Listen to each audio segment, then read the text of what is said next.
This terrifying scene left both of them completely stunned. To uncover the truth, they rushed over to take a closer look. Sure enough, a boy was lying in a pool of blood. Ryan, in disbelief, tried to wake him up.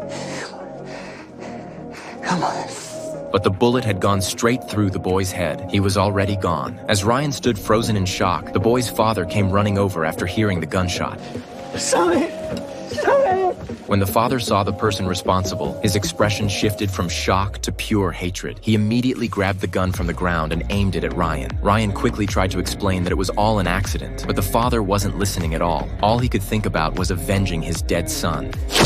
A gunshot rang out, and the father fell to the ground. It was Dick who fired the shot. He had seen everything from the side and pulled the trigger only to protect Ryan. Seeing both father and son lying dead before him, Ryan completely broke down inside. He never imagined that a simple hunting trip would turn him into a murderer in the blink of an eye. But Dick remained unnervingly calm. He dragged the two bodies into the tall grass, then pulled the terrified Ryan away from the scene. Neither of them realized that an even greater tragedy was about to unfold. The two stayed silent the entire drive. To avoid suspicion, Dick drove straight to the southern forest, saying they'd keep hunting there. Can you handle prison, mate? Because I don't think I can. Jesus fucking Christ. And I shot that man from over 100 yards away. I'm fucked too. We're not gonna fucking bury people. We go back to that town and we come back here tonight and we bury them. No, man. I'm doing this for both our sakes. You just have to trust me.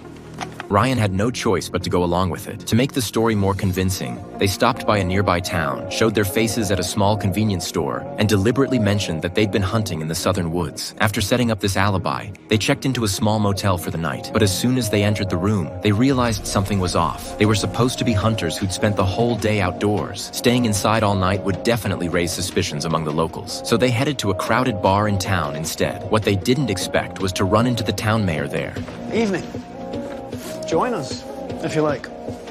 Yeah, sure. Why not? To keep their cover, they forced themselves to act calm and once again mentioned that they'd been hunting down south. When night finally fell, they returned to the crime scene, planning to bury the bodies in secret. But while Ryan was digging the hole, Dick suddenly remembered something. The bullet he fired earlier still hadn't been found. If the police discovered the bodies, they could trace the bullet's serial number straight back to them. Luckily, Dick soon found one of the bullets lodged in a tree. But no matter how hard he searched, he couldn't find the second one. He glanced down at the boy's body and realized the bullet must be lodged in the boy's skull. While Ryan buried the father, Dick went off to take care of it himself. He knew they had no other choice. The only way to stay safe was to dig the bullet out. The other bullet's in the skull. It's a child, Marcus. It's a little boy. Do you think I want to do this? No, I don't think you do, so put the fucking knife away. I have no choice.